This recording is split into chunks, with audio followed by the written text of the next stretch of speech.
በህይወቴ ሁለት ነገሮችን አላደረኩም፣ ወደፊትም ላደርገው አልችልም ትላለች። የመጀመሪያው ሃይማኖቴን መቀየር በፍጹም አላስብም። ሁለተኛው መቼም ቢሆን ፖለቲከኛ መሆንን አልመኝም ስትል አቋሟን ትናገራለች። እጅግ በምትወዳት የቅርብ ጓደኛዋ አቺም አይሆንልሽም ተብላም ታውቃለች። ቅስሟ ተሰብሮም አልቀረችም። ይልቁንም ወደ ስኬት ጎዳና ገሰገሰች እንጂ ቀለበት ካሰረላት ከቀድሞ ፍቅረኛዋ ጋር ትጋባለች ተብላ ስትጠበቅ ከእውቁ ተወዛዋዥ ጋር ጋብቻዋን ፈጸመች። ጋብቻቸው ማንም በሌለበት በሰው ሀገር የተከወነ ድንቅ ነገር ሆነም። ከሰሞኑ ደግሞ በሚኖሩበት አሜሪካ ልዩ ሰርፕራይዝን አግኝተዋል። ተዋናይት ንግስት ፍቅሬና ባለቤቷ አብዮት ካሳነሽ። ታዲያ ንግስት በአነጋጋሪ ፕሮግራም ቀለበት ካሰረላት ከቀድሞ ፍቅረኛዋ ጋር ምን አለያያት? በዚያ ፍጥነት አብዮትን እንድታገባ ያደረጋት አስገራሚ ነጥብስ ምንድን ነው? ከእውቁ አብዮት ካሳነሽ ጋር በሰው ሀገር ለብቻቸው የተሞሸሩበት አጋጣሚስ ምንድን ነው?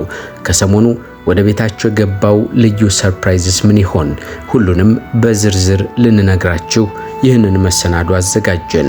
ሰላም እንደምን አላችሁ? የተወደዳችሁ የጎራ ስቱዲዮ ቤተሰቦቻችን፣ ጎራ ስቱዲዮ ወቅታዊ፣ ማህበራዊ፣ አዝናኝና አስተማሪ የሆኑ ልዩ ታሪኮችን በመዳሰስ ወደ እናንተ ውድ ተመልካቾች የሚያቀርብ ሚዲያችን ነውና ሰብስክራይብ እንድታደርጉን በአክብሮት ጠየቅን።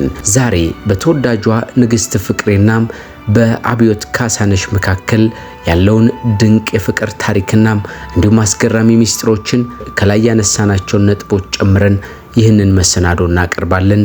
አብራችሁን ሁኑም።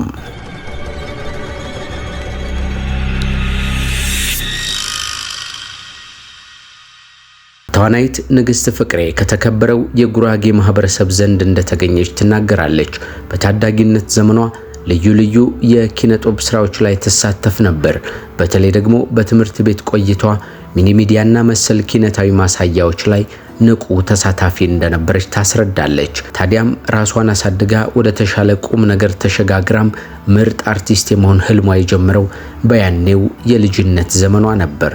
እየቆየች ግን ባሰበችው አቅጣጫ መጓዝ ሳትችል ቀረችናም የህይወት መንገዷ ወደ ሌላ ሙያ፣ ወደ ሌላ ስራ እንድታዘነብል አደረጋት።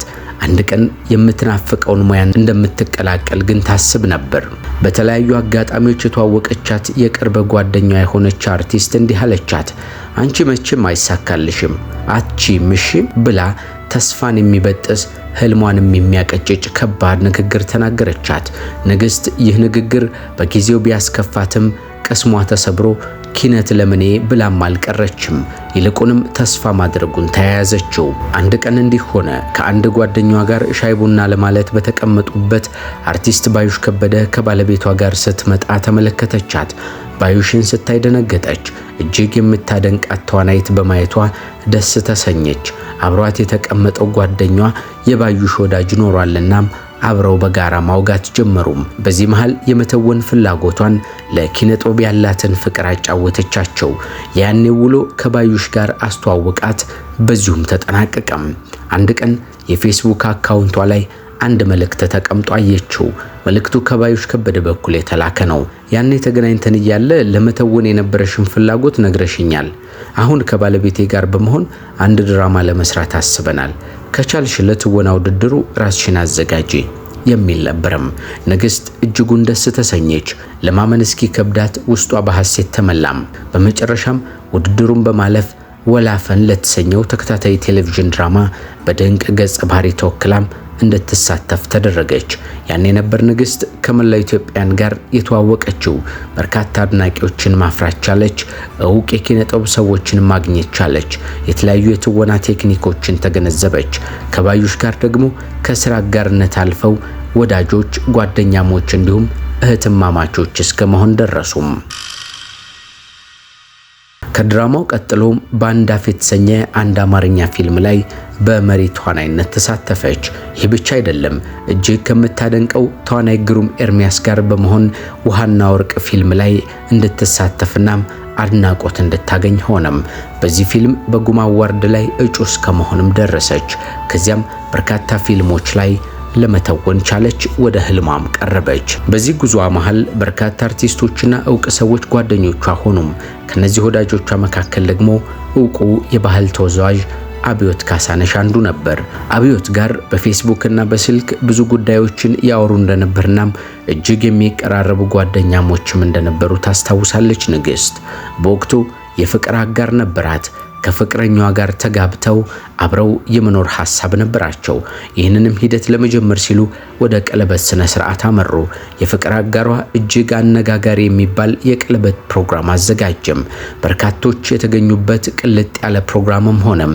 ንግስት ወደ ውስጥ ስትገባ ማመን እስኪያቀታት ባየችው ነገር ተደመመች። ታገቢኛለሽ ብሎም ቀለበቱን አውጥቶ ተንበረከከም። የሷም ምላሽ እሺ ነበረም። ይህንንም የተመለከተውናም ኑሮውን በአሜሪካን ሀገር ያደረገው አብዮት ካሳነሽም እንደ ጓደኛ እንደ ወዳጅ የሚጠበቅበትን የደስታ መልእክትም ላከላት። እንኳን ደስ ያለሽ፣ እንኳን ለዚህ ጊዜ ያደረሰሽ ብሎም ምኞቱን አደረሳት። ያ አስገራሚ የቀለበት ፕሮግራም ከተከናወነ ጥቂት ጊዜያት በኋላ ታዲያም የማያስማሟቸው ጉዳዮች እየተበራከቱ መጡ። ችግሮቹ ከቀን ወደ ቀን የሚፈቱ ሳይሆን የተባባሱ ጉዳዮች ሆነው በመሃላቸው አለመግባባትን ፈጠሩባቸው። ያኔ ቁጭ ብለው ማሰላሰል ጀመሩም። ከዚያም አልፈው ተነጋገሩባቸው። የመጨረሻ ውሳኔ ወሰኑም። ውሳኔያቸው አብሮ መኖር ሳይሆን መለያየት የሚል ነበርም። በስምምነት ተለያዩ። የታሰበው ሰርግም እንዲሁ ቀረም። ያኔ ስለዚህ ጉዳይ እያወጋቸው በቅርበት ሆኖ ሲሰማት የነበረው ችግሯን እያዳመጠም ሲያወጋትና ሲያጽናናት የነበረው አብዮት ካሳነሽ ነበር። በዚህ መሃል መቀራረባቸው እያደገ ከቀድሞ በበለጠ መጠያየቅ፣ መተሳሰብ ጀመሩም።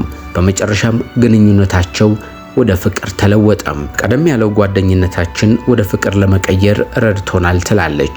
ጥንዶቹ ጊዜ ማጥፋት አልፈለጉም። ይልቁንም ፍቅራቸውን ወደ ትዳር የሚለውጡበትን መንገድ ማሰላሰል ጀመሩ። በአጭር ጊዜ ውስጥ የሰርጋቸውን ሂደት ማሳለጥም ጀመሩ። ከሰርጋችን በኋላ ወደ ኬንያ መሄዳችን ካልቀረ ለምን ሰርጋችንንስ እዚያው አናድርግም ወደሚል ሐሳብ ተሸጋገሩ። ንግስት ከልጅነቴ ጀምሮ ሰርጌን በቤተ ክርስቲያን እንዲሆን ስመኝ ስለነበረም ከዚያ አንጻርም ተነጋገርን ትላለች። ኬንያ ቤተ ክርስቲያን ስለመኖሩ መረጃዎችን በማጣራት ካረጋገጡ በኋላ እዚያ የሚያገለግሉ ካህናትን በማግኘት ስርዓተ ቤተ ክርስቲያን በሚፈቅደው መልኩ ጋብቻቸውን አደረጉም።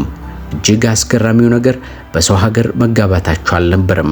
በሰርጋቸው ማንም ሰው አጠገባቸው አለመኖሩ ነበር። ለብቻቸው እነሱ ብቻ ተጣመሩም። ስነ ስርዓቱ ከተከናወነ በኋላ እጅግ ከፍቶኝ ነበር ትላለች ንግስት። ከሁሉ በላይ እናቴ አሊያም ባዩሽ ከበደ ሚጡ አለመኖራቸው እንዲከፋኝ አድርጎኝ ነበር በማለት ታክላለች። አብዮት ግን እንዲህ አለኝ፣ እርግጥ ማንም ሰው አጠገባችን የለም፣ ግን እግዚአብሔር ጋር ነው ያለነው፣ ሊከፋሽ አይገባም የሚል የማጽናኛ ቃሉን ተናገረኝ። ያኔ እውነቱ ተገለጠልኝ።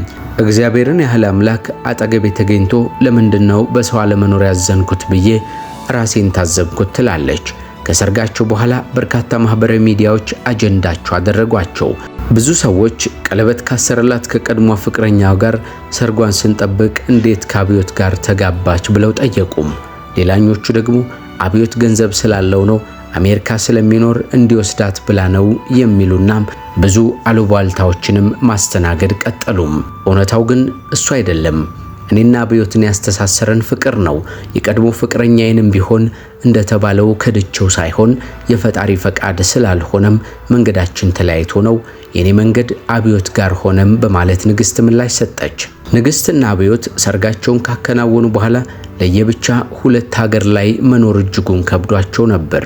ከ5 ዓመታት በላይም እየተጠባበቁም በእንደዛ አይነት መንገድ ተራርቀው ቆይተዋል። የርቀት ፍቅርም እጅግ ከባድ እንደነበርም ንግስት በተለያዩ ቃለ መጠይቆች ላይ ከዓመታት በፊት ስትናገር ተደምጣ ነበር። በመጨረሻም አብረው የሚኖሩበትን መንገድ አመቻችተው ንግስት ከኢትዮጵያ ተነስታም ወደ አሜሪካን ሀገር አመራች። ቤታቸውን አሟሟቁም፣ ህይወታቸውንም አደመቁም። ከሰሞኑ ደግሞ ወደ ቤታቸው ታላቅ ሰርፕራይዝ የሆነ ድንቅ በረከት ገባላቸው። ነገሩ ምን መሰላችሁ? ልጅ ነው። ንግስት ልጅ የመውለድ ፍላጎቷ እውን ሆኖ ነፍሰ ጡር ሆና ታይታለች። ስለዚህ ጉዳይ አብዮት እንዲህ ይላል። ሁሉን ላደረገው ቸሩ መድኃኔዓለም ክብር ምስጋና ይግባውና እናቴ እመቤቴ ቅድስት ድንግል ማርያም ስላደረግሽልኝ ነገር ሁሉ ክብር ምስጋና ይገባሻል በማለት ፈጣሪ አምላኩን እግዚአብሔርን ያመሰግናል። አይ ላቭ ዩ ሶ ማች የኔ ልብ ሲልም ለባለቤቱ ያለውን ፍቅር አክሎ ገልጿል። የተወደዳችሁና የተከበራችሁ የጎራ ስቱዲዮ ቤተሰቦች ጎራ ስቱዲዮ ወቅታዊ፣ ማህበራዊ፣ አዝናኝና አስተማሪ የሆኑ ልዩ ታሪኮችን በመዳሰስ ወደ እናንተ ውድ ተመልካቾች የሚያቀርብ ሚዲያችን ነውና ሰብስክራይብ እንድታደርጉን ጠየቅን። ዛሬ እጅግ የምንወዳቸውን ተዋናይት ንግስት ፍቅሬና ባለቤቷን አብዮት ካሳነሽን በሚመለከት ከሰሞኑ ያጋጠማቸውንም ሰርፕራይዝ እንዲሁ አንስተን ወደ እናንተ ወደ ተመልካቾች ይህንን መሰናዶ አቀረብንላችሁ። በሚቀጥለው በሌሎች ዝግጅቶች እስክንገናኝ መልካም ጊዜ ለእናንተ ይሁን።